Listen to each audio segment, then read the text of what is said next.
The ancient witness this morning is John 13, verses 34 through 35. For some context, the Passover meal was coming to an end. It was time to close the ceremony and face the dark night ahead. The heart of Creator Sets Free was full of compassion and love for the ones who had walked the road with him for over 3 winters. His followers lifted their heads up and looked into the face of the wisdom keeper. I am giving you a new road to walk, he said. In the same way I have loved you, you are to love each other. This kind of love will be the sign for all people that you are walking the road with me.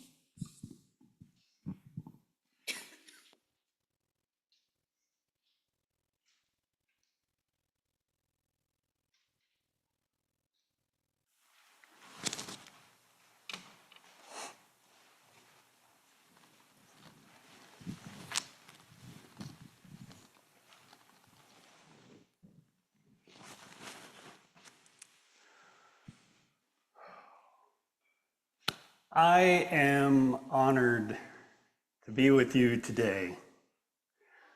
The day that we would come together to celebrate each other. Later in the service, folks from selected teams will stand up and talk about what each has been up to over the course of this past year. It's been exciting for me to see each team at work and to see what makes them tick, and to see how they come together as a whole.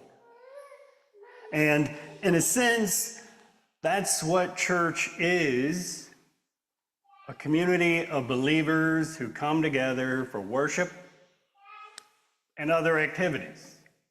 And the best way, perhaps, to understand the church is as a body with head and hands and feet.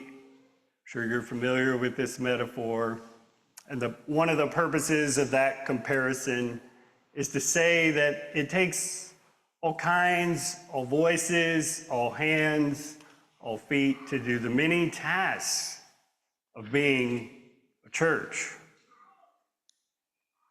And we don't just spend our lives here, though.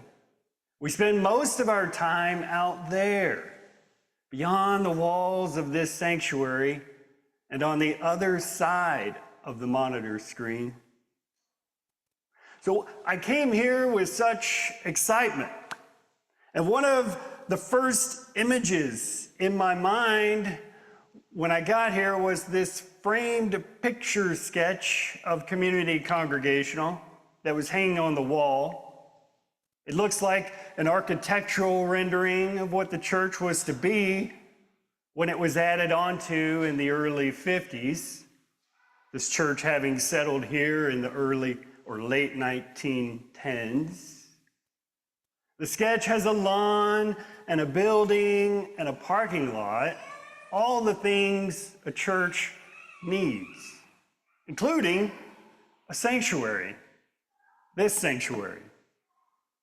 And I like the fact that there is a street out front on that picture, a subtle reminder that the magic doesn't just happen here, but goes with us when we leave. So thanks to all those who welcome me into this loving faith community. It is with great joy that I join you in this celebration of our common life together. Now, the words from our ancient witness for the day come from the Gospel of John. You heard the First Nations version. That was put together in 2021 by indigenous populations. It's the scene of the Last Supper, and Jesus is about to leave from his time on the earth. Soon, the Holy Spirit will arrive and the church will be born. So Jesus has gathered his followers together for one last Passover meal. And when they arrived and got all settled in, Jesus did the strangest thing. He picked up a towel and washed their feet, serving each one in an act of humility, as if he was their servant. And how confusing it must have been for them, this man they had been traveling the roads with for 3 years now, teaching them how to go about the way of loving others, loving themselves, and feeding and healing and connecting with others.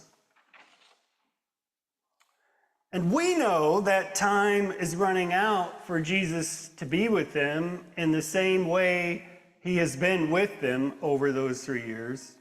And Jesus knows everything is about to change.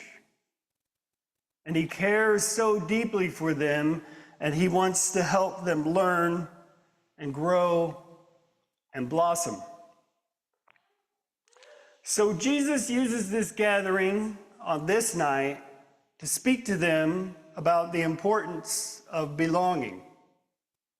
He'll share a few words on glory and then returns to this idea that they should follow his lead through action.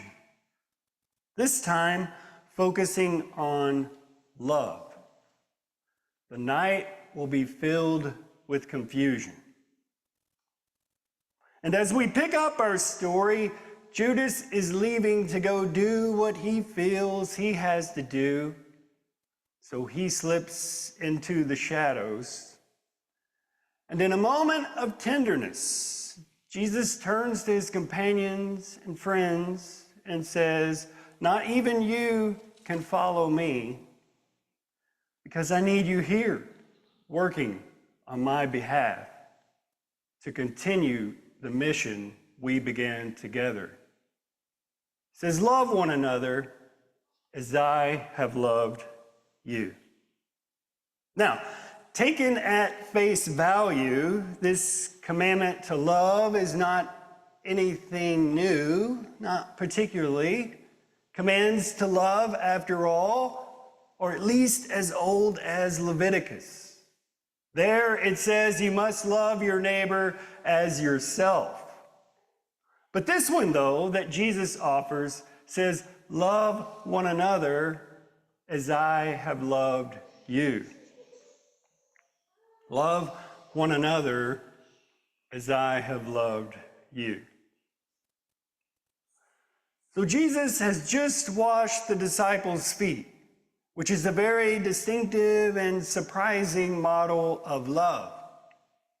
And the ancient Near East was a culture that considers its servants as being below its masters. And one of the tasks of a servant was to wash their master's feet.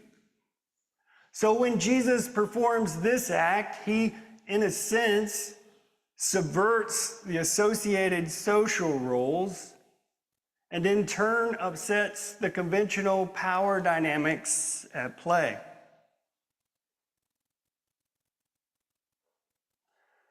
And when Jesus washes their feet, he is essentially saying, "You aren't greater or higher than me." And with this act, he sheds his privilege in a demonstration of equality. For Jesus, what was once considered as higher or greater has become equal. And also for Jesus, there was this desire to do away with this underlying notion of clean and unclean, or pure and impure. And so when Jesus went to wash Peter's feet, Peter had actually asked for a full bath, which in the mind of Peter was a way to say he was not clean and he was not pure. And to that, Jesus says, "You don't need a purification ritual, Peter. You don't need to be fully cleansed because you are not impure in the first place." In other words, Peter, don't doubt your self-worth or self-propriety. You are valued by God. I'm not washing you because you are unclean or impure or contaminated. I am showing you what dignified love looks like for me and for you. You aren't greater than me, mind you, but neither are you lesser. And to further demonstrate the point, I will not refer to you as servants, but as friends. I will call you by your name. I will address you by your preferred identity. So Jesus kneels and washes their feet in order to drive this point home. And in doing so, he sets an example for them and says, love as I have loved you, making friends rather than servants, leveling the playing field between who and what is considered above and below, bridging divides between insiders and outsiders, and clean and unclean. Here, Jesus' own are asked to enter into that love that makes the intimate relationship between God and Jesus. This love will be evidenced by acts of love that join one to God. It is a tangible sign of abiding with Jesus and at the same time abiding with God. It's easy to love when things are going well or when we're surrounded with people we like. It's much harder, though, when we rub up against people we don't understand or when we are forced to be apart from one another. In her book, All About Love, Bell Hooks notes that love is often defined as a feeling and as an affection we feel for others. But she reminds us that at a deeper level, love is actually about actions and behavior. We can like someone or feel emotions for them, but she says we love when we have, quote, the will to extend.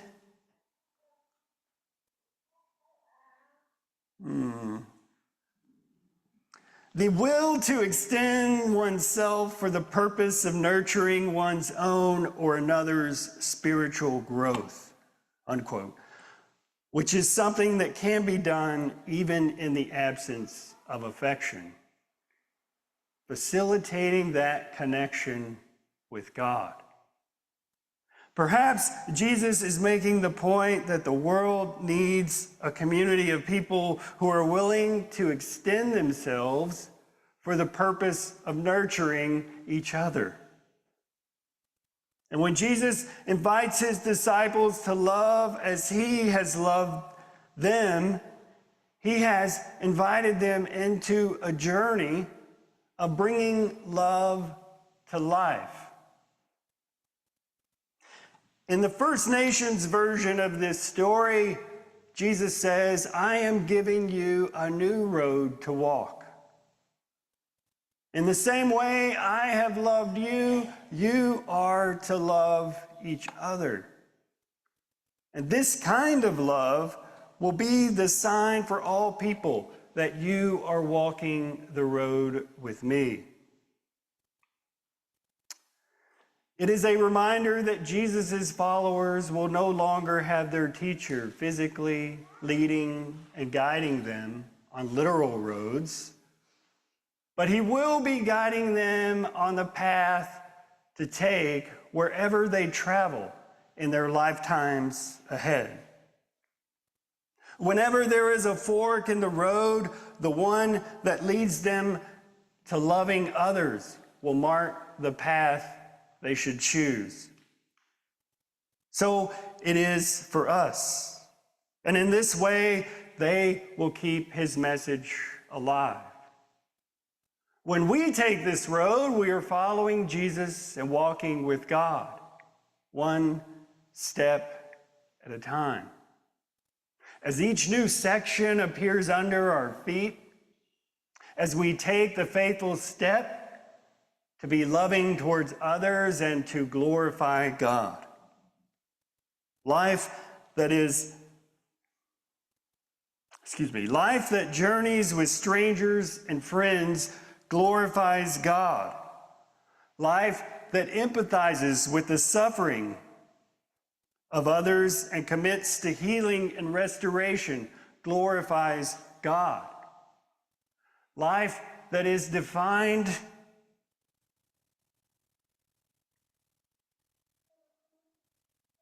Life that challenges the system that stand against love glorifies God. And life that is defined and rooted in love glorifies God. So our church is not just a building with a sanctuary, education wing, fellowship hall, and administrative offices. That's what a church needs. But what a church is, what Community Congregational United Church of Christ is a love that embodies the possibilities of community. It is one that welcomes all into a loving faith community, one focused on belonging, a place where actions reflect our values, a place where one is encouraged to question and explore beliefs and assumptions, a place where we strive for peace and justice and to care actively for the earth and our community and for one another. A place where we don't accept the unacceptable, tolerate the intolerable, and consign ourselves to a status quo. We are Community Congregational United Church of Christ. Easter is about the day that is dawning. It is a transition period between the darkness of the past and the hope for the day to come. We live into that day when we love as Jesus loved, when we walk the road that Jesus walked. I'll close with the words of songwriter and musician John Legend. He spoke at the University of Pennsylvania commencement ceremony in 2014. And he said, quote, "Love yourself, love your work, love the people around you. Dare to love those who are different from you, no matter where they're from, what they look like, and who they love. Pursue this life of love with focus and passion and ambition and courage. Give it your all, and that will be your path to true success." Unquote. Thanks be to God.